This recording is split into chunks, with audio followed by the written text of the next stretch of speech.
March மாதம் 16ஆம் தேதி அதிகாலை 1 மணி 10 நிமிடம் இப்பொழுது நேரம். இலங்கையினுடைய ஒரு சில முக்கியமான அறிவிப்புகள். நேற்றைய நாளில் கியூஆர் முறைமை அறிமுகப்படுத்தப்பட்டதிலிருந்து பலதரப்பட்ட கேள்விகள், சர்ச்சைகள் பெரியளவாக பேசப்படுது. இதற்கு ஒவ்வொரு விதவிதமான பதில்கள் அரசாங்கத்தின் பக்கமாக வெளிவந்து கொண்டிருக்கிறது. பெட்ரோலிய கூட்டுத்தாபனத்தினுடைய தலைவர் ஒரு விஷயத்தை சொல்லியிருக்காரு. இலங்கையில பெட்ரோல் தட்டுப்பாடு அல்லது எரிபொருள் தட்டுப்பாடு அப்படின்றது இல்லை. தேவையான அளவு, அதாவது எங்களுடைய அடுத்த மாதம் வரைக்கும் எங்களுக்கு கையிருப்பு இருக்கு. இது ஏன் இந்த முறைமையை நாங்கள் கொண்டு வந்திருக்கோம்னு சொன்னா, வளமையா பெட்ரோல் விநியோகம் அல்லது எரிபொருள் விநியோகம் நடக்கின்ற அந்த அளவை விட 21% அதிகரிச்சிருக்கிறது. பெட்ரோல் கொள்வனவு மக்கள் அதிகரித்திருக்காங்க வாங்குறதுல. இதை கட்டுப்படுத்துறதுக்காக இந்த கியூஆர் முறைமையை நாங்க கொண்டு வந்திருக்கோம்.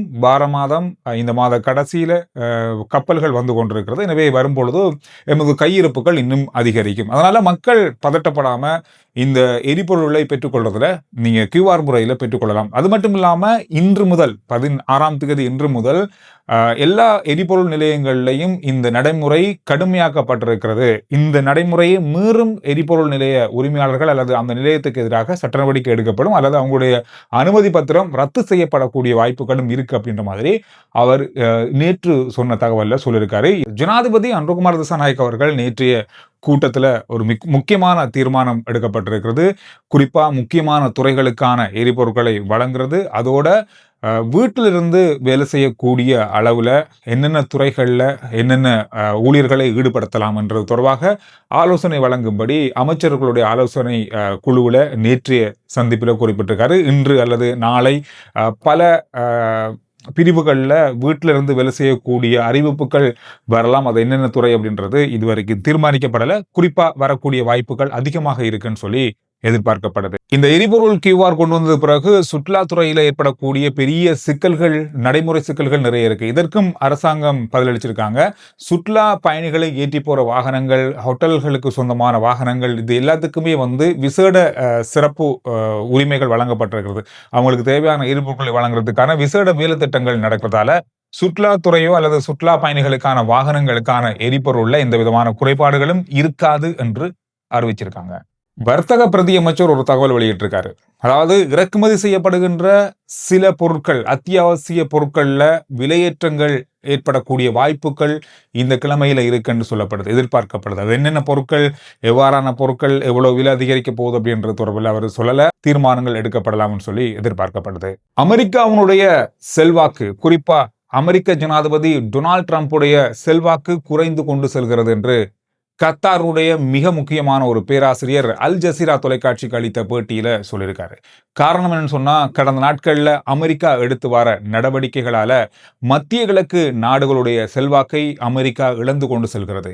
இதன் காரணமாக பல நாடுகள் இப்பொழுது அமெரிக்கா மீது பெரிய அளவான அழுத்தங்களை சுமத்த ஆரம்பிச்சிருக்காங்க. குறிப்பா மத்திய கிழக்கில் இருக்கிற நாடுகளுடைய அமெரிக்க பிரஜைகள் கிட்டத்தட்ட 50% அதிகமானவர்கள் இந்த மத்திய கிழக்கு நாடுகளை விட்டு வெளியேறி இருக்கிறார்கள்.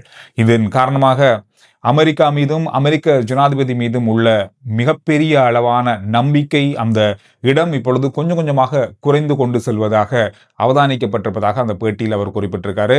குறிப்பா மத்திய கிழக்கு நாடுகள்ல இருக்கிற அமெரிக்க படைத்தளங்கள் மீது ஈரான் இப்பொழுது தொடர்ச்சியாக தாக்குதல் நடத்தி வரதும் மத்திய கிழக்கு நாட்டினுடைய இயல்பு நிலையை சற்று பாதித்திருக்கிறது என்பதும் இந்த விடயத்துல சொல்லப்பட்டிருக்கிறது. வரும் நாட்கள்ல இந்த மத்திய கிழக்கில் இருக்கிற அமெரிக்க படைத்தளங்கள் மீது நடத்தப்படுகின்ற தாக்குதலால தொடர்ச்சியாக மத்திய கிழக்குக்கு அழுத்தம் கொடுக்கப்படுமாக இருந்தால் அமெரிக்கா மற்றும் மத்திய கிழக்கு நாடுகளுக்கு இடையிலான இந்த உடன்படிக்கை தொடர்பான பேச்சுவார்த்தைகள் கூட நடக்கலாம் அப்படின்னு மாதிரி எதிர்ப்பு கூறப்படுது. அமெரிக்க ஜனாதிபதி ஒரு முக்கியமான அறிவித்தலை விடுத்திருக்காரு.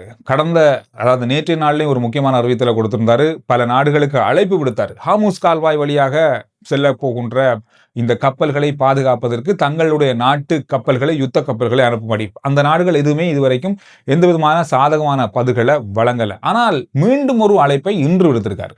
அதாவது இந்த கடற்பரப்பை பாதுகாப்பதற்கு கூட்டணி கடற்படை ஒன்றை கடல் அமைப்புகளை அமைப்பதற்கான ஒரு அறிவித்தலை பல நாடுகளுக்கு விடுத்திருக்காரு. இது எப்படி சாத்தியமாக போகுது அப்படின்றதான் இப்ப இருக்கிற மிகப்பெரிய கேள்வி. எத்தனை நாடுகள் இதுக்கு ஒத்துழைக்க போறாங்க, என்னென்ன விஷயங்கள் நடைமுறைப்படுத்த போறாங்க என்பது தொடர்பாக இதுவரையில முழுமையான செய்திகள் இல்லை.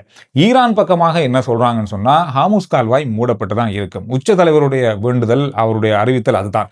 இறுதி வரைக்கும் இந்த யுத்தம் நடக்கும் முடியும் வரைக்கும், ஒரு பேச்சுவார்த்தைக்கு வரும் வரைக்கும் இந்த கால்வாய் மூடப்பட்டு தான் இருக்கும். இப்பொழுது $100 தாண்டி செல்கின்ற கச்சா எண்ணெயுடைய விலை ஏன் $200 வரைக்கும் கூட செல்லலாம் அப்படின்ற மாதிரி அவங்களுடைய தகவல்கள்ல சொல்லப்படுது. இதோட பிபிசி ஒரு செய்தியை வெளியிட்டிருந்தாங்க இன்று சற்று நேரத்துக்கு முன்பு. ஈரானுடைய நகரங்கள்ல மக்களுடைய நடைமுறை வாழ்க்கை எப்படி இருக்கு அப்படின்னு பார்த்தா, சூரியன் மறைந்ததுக்கு பிறகு அல்லது மாலை நேரத்துக்கு பிறகு மக்கள் வெளியில வாரது மிக மிக குறைவாக இருக்கு அப்படின்ற செய்தியை வெளியிட்டிருக்காங்க. காரணம், இப்பொழுது மாலை நேரத்தில் இரவு நேரத்தில் நடக்கின்ற தாக்குதல்கள் காரணமாக மக்கள் தங்களுடைய வீடுகளில் இருந்து பொது இடங்களுக்கு வாரத்தை தவிர்த்திருக்காங்க. இப்பொழுது பண்டிகை காலம், அதாவது வருகின்ற 20ஆம் தேதி ஒரு முக்கியமான பண்டிகை நாளாக ஈரான்ல இருக்கு. அப்படி இருந்தும் கடைகள் மூடப்பட்டிருக்கிறது. பொருட்கள் மக்கள் வாங்குறதுல ஆர்வம் இல்லை, மக்கள் வெளியில வாரத்துல பெரிய அளவாக விரும்பல. இந்த மாதிரி விஷயங்களை மக்கள் இப்பொழுது தவிர்த்து வாரதால களை இழந்து இருக்கிறது நகரம் என்ற செய்தியை அவங்க வெளியிட்டிருக்காங்க. அதோட ஈரான்ல இப்பொழுது 16 நாட்களாக இணையதள பாவனை முற்றுமுழுதாக தடைப்பட்டிருக்கிறது. இதன் காரணமாக செய்தியாளர்கள் அங்கு மக்களை தொடர்பு கொள்வதாக இருக்கட்டும், அங்கிருந்து செய்திகளை வெளியில் கொண்டு போவதாக இருக்கட்டும், இது எல்லாமே பெரிய அளவான சிரமத்துக்குள்ளாகி இருக்கிறது. இதற்கு காரணம் ஈரான் மிக பெரிய அளவில் இணையதள பாவனையை கட்டுப்படுத்தி வச்சிருக்காங்க. காரணம் என்றால் அங்கே நடக்கின்ற செய்திகளுடைய தணிக்கையாக இருக்கட்டும், வெளி உலகங்களுக்கு கொண்டு போகிற செய்திகள், கொண்டு போகப்படுகின்ற விஷயங்கள் சரியாக இருக்க வேண்டும், அதனை கட்டுப்படுத்தி பெரிய அளவான தணிக்கைகளை கொண்டு வந்திருப்பது இதற்கு ஒரு காரணமாக சொல்லப்படுது. இருந்தாலும் பல இடங்களில் பல சர்வதேச ஊடகங்கள் ஸ்டார்லிங்க் இன்டர்நெட்டை பயன்படுத்த சட்டவிரோதமாக கூட ஈரான்ல ஸ்டார்லிங்க் இன்டர்நெட் பயன்படுத்தப்படுவதாக சொல்லப்படுது. பலர் அதனால கைது செய்யப்பட்டும் இருக்காங்கன்ற தகவல்களும் வெளியாக இருக்கு. ஈரானுக்கு ஆதரவாக ஒரு கால்பந்தாட்ட வீரர், ஜப்பானை சேர்ந்த ஒரு கால்பந்தாட்ட வீரர் தன்னுடைய எக்ஸ் தளத்துல ஒரு பதிவிட்டிருக்காரு. அதாவது இந்த FIFA உலகக்கிண்ணம் இருக்கு தானே, அமெரிக்கா, கனடா, மெக்சிகோ இணைந்து நடத்துகிற இந்த வருஷத்துக்கான உலகக்கிண்ண போட்டிகளில் ஈரான் அணி பங்கு கொள்வதை தான் விரும்புவதாக ஒரு பதிவிட்டிருக்காரு. இந்த பதிவுக்காக அமெரிக்காவுடைய ஒரு விளம்பர நிறுவனம் இந்த ஜப்பானிய கால்பந்தாட்ட வீரரோடு செய்யப்பட்ட அந்த விளம்பர ஒப்பந்தத்தை உடனடியாக ரத்து செய்திருக்கிறது. இதுக்கு என்ன காரணம் அவங்க சொன்னாங்க அப்படின்ற தொடர்பாக தகவல்கள் இல்லை. ஆனால் அந்த ஜப்பானிய உதைப்பந்தாட்ட வீரர் என்ன சொல்லியிருக்காங்க, இது என்னுடைய தனிப்பட்ட விருப்பம், அதுதான் நான் எக்ஸ் தளத்தில் பதிவிட்டேன். ஈரானிய உச்ச தலைவர் உயிரிழந்ததன் காரணமாக விளையாட்டு அமைச்சு பக்கமாக ஈரான் அறிவித்தது இந்த போட்டிகளில் ஈரான் அணி பங்கு கொள்ளாது அப்படின்றத. அதை விட்டு இதிலிருந்து விலகி இந்த போட்டிகளில் ஈரான் பங்கு கொள்வதை தான் விரும்புவதாக அந்த எக்ஸ் தள பதிவில் அவர் குறிப்பிட்டிருந்தார். அதற்கு இப்பொழுது அமெரிக்க விளம்பர நிறுவனம் அவருடைய ஒப்பந்தத்தை ரத்து செஞ்சிருக்காங்க. இந்த மாதிரி விஷயங்கள் கடந்த மணித்தியாலங்களில் பேசப்பட்ட மிக மிக முக்கியமான செய்திகளாக இருக்கு. RJ சந்துரு ரிப்போர்ட் வாட்ஸ்அப் சேனலுடைய லிங்க் முதல் கமெண்ட்ஸ்லையும் டிஸ்கிரிப்ஷன்லையும் இருக்கு, ஃபாலோ பண்ணி வைங்க. முக்கியமான சுருக்கமான விரைவான செய்திகளை நீங்க வாட்ஸ்அப் மூலமாக அறிந்து கொள்ளலாம். அடுத்த வீடியோல சந்திப்போம்.